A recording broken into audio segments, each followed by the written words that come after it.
She's a Chartered Rural Surveyor and a member of the Central Association of Agricultural Valuers.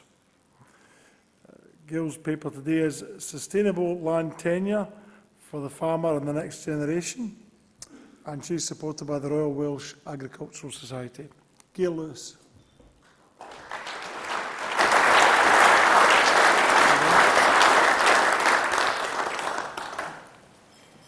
Your Royal Highness, my lords, ladies and gentlemen, my name is Gail Lewis.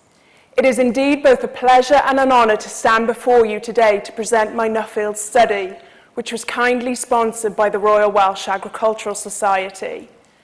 The Society events throughout the year provide a tremendous advert and networking arena for UK agriculture. I am indebted to the Society and I look forward to giving back in the years to come.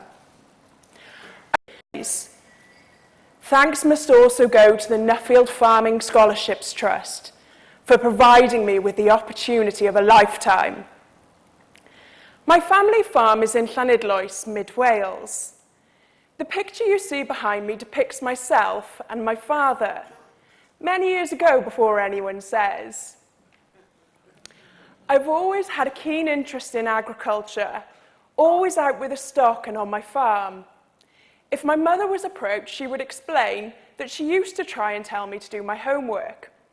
Sometimes, quite possibly always, I would argue with her, wanting to be out on the farm. It is therefore no surprise that following leaving university, I would embark on a career that would allow me to combine both practical and theoretical agriculture. I'm a rural chartered surveyor and member of the Central Association of Agricultural Valuers. I've always had a keen interest in agriculture, always been wanting to challenge myself. And in 2013, after being told I was too old for young farmers and having completed my professional examinations, my desire to learn more increased. Achieving a Nuffield had been for some time a dream of mine, wanting to learn from inspiring individuals all across the world. As a trainee surveyor, I'd been involved with the letting of a farm holding. My clients had stated that they wished to let their farm to a young farmer on a 10-year farm business tenancy. For this, I respected them greatly. 3 farmers were shortlisted for interview, 2 young farmers and an established farmer. The established farmer secured the tenancy, as the young farmers were not felt to have enough experience and financial stability. I was extremely disillusioned and disappointed at this stage, and had begun to wonder what other mechanisms, bar freehold and leasehold, were available to farmers. Therefore, my chosen topic has been sustainable land tenure for the farmer and the next generation. Being a Nuffield scholar provides opportunities, it opens doors. A highlight of my journey was had whilst I was in New Zealand. I was fortunate to hold the native New Zealand kiwi bird. Many people have never even seen this bird, let alone held one. A chance of a lifetime. The Nuffield has most definitely been a journey. It has been exciting, amazing, rewarding, challenging, nerve-wracking and fun. As I was stood on the busiest street in Sydney prior to embarking on 4 months' travel, I'm not afraid today to tell you that I felt fear. But as the saying goes, feel the fear and do it anyway. I have never looked back. My mum also challenged herself during my Nuffield journey, travelling out to join me at the last 2 weeks of my New Zealand study tour. This was an achievement in its own, as some 3 years prior she had suffered a brain aneurysm. It's fair to say that I am one very proud daughter. Can I ask you all today to consider what land tenure means to you? I'm sure perhaps there are differing views. To many, land tenure is solely freehold or leasehold. But I question, in a modern society, have these simplistic views of land tenure become outdated? And to become sustainable, does land tenure need to be developed to include other models in order to address the challenges that face both the current generation and the next generation of farmers? Challenges which include the value of agricultural land for both sale and rental, the influence of the Common Agricultural Policy, succession and taxation, to name a few. It is all too easy to hide behind others, to hide behind the challenges, perhaps a little like I am doing today, stood behind this lectern and maybe not actively engaging with you as the audience. But if we were all just equity partnerships and cooperatives, land values are a key reason I believe the above should be adopted.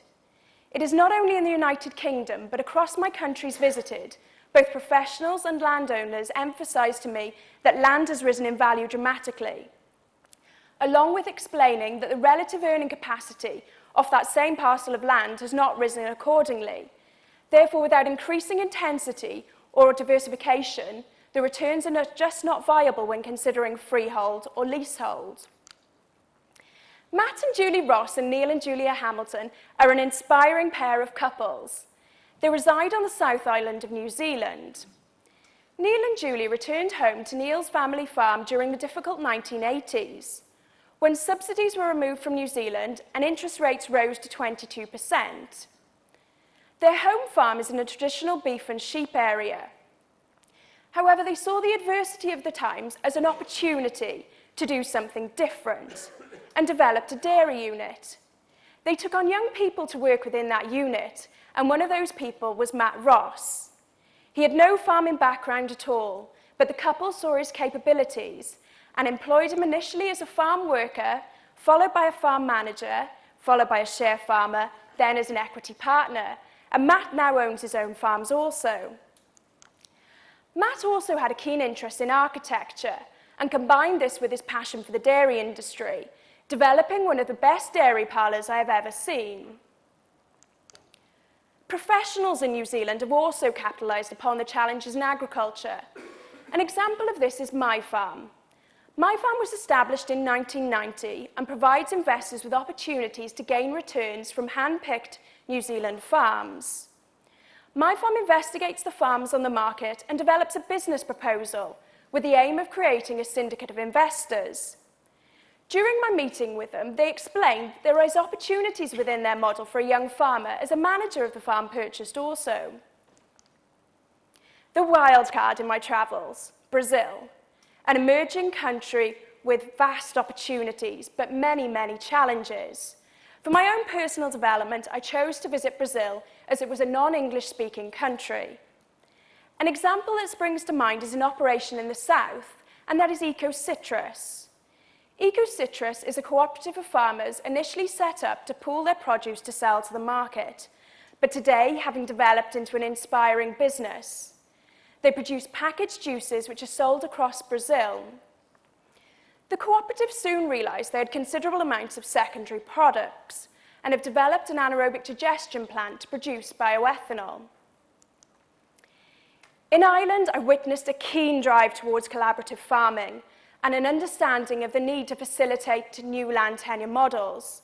This was clear in my discussions with Aisling Meehan, Mary Delaney and family, and Ben Roach. A land mobility service has been developed which aims to link together the current farmer and the next generation. The fundamentals of this service are to provide a confidential service, to provide an honest broker, to outline and explore all options, and most importantly, to facilitate land mobility. David Wynne Finch and Rhys Williams are an inspiring pair. They do not wish to quantify their arrangement under any title, but they have worked together successfully to develop Paddock Farms, a New Zealand-style dairy farm in operation in North Wales, and allowing Rhys an entry into the agricultural industry. During my meeting with them, they both stressed the importance of honesty, communication, and aligned goals to ensure success. There is one challenge I am yet to speak about today. It is true all across the world, indeed, lengthy protected succession issues. Lynn Sykes leads her field in Australia in providing professional succession advice, and I was most fortunate to learn from her directly. No one likes to consider their own death, and certainly not plan for it. But the ultimate point is there are two certainties in life. You will be born, and planning for succession when it is one of the certainties of life is extremely foolish. Rob Napier and his family reside in Orange, New South Wales. They do not see succession as a burden, but as an opportunity. Succession will inevitably lead to a variety of land tenure models. In the words of Michael Murphy, dairy farmer and entrepreneur from Ireland, we spend far too much time that we can. Freehold and leasehold are not the only form of land tenure model. Using different models will encourage innovation, entrepreneurship, expansion and development within the industry, ensuring a sustainable future for the farmer and the next generation. Land tenure, succession, relationships and communication must all go for the industry. There are opportunities to be grasped with. As an industry, we need to work together to develop land mobility. Since returning from my Nuffield travels, I've been liaising with Welsh Government officials with a view to arranging a meeting with Deputy Minister Rebecca Evans. My recommendations and conclusions have been discussed, and I am most hopeful they will be incorporated in the Young Entrant Support Scheme, which is shortly to be announced. I've also been liaising with the farming unions in Wales and have run workshops with them to outline to their members all the options that are available to them, exploring and discussing how they work. On a personal note, as within my role, I have been liaising with clients, professionals, to the 134 metres above ground level. I took many steps, 1,390 to be precise. In challenging conditions, it was raining, windy, cold, and high. I'm not really sure why I'm complaining. I should be used to these conditions being Welsh. But I reached the top. In relating to my study topic, the ultimate goal of all is freehold ownership, and for some, simply just to farm. There are many steps that can be taken in the form of various land tenure models to ensure that the challenges are addressed or upon the path, and that the ultimate goal is reached. My Nuffield is covered in far greater detail within my Nuffield report, and I'm hopeful that you will find it most interesting reading, and indeed that some of you here present will act upon the recommendations and conclusions. Diolch yn fawr iawn i chi gyd am wrando. Thank you very much for listening.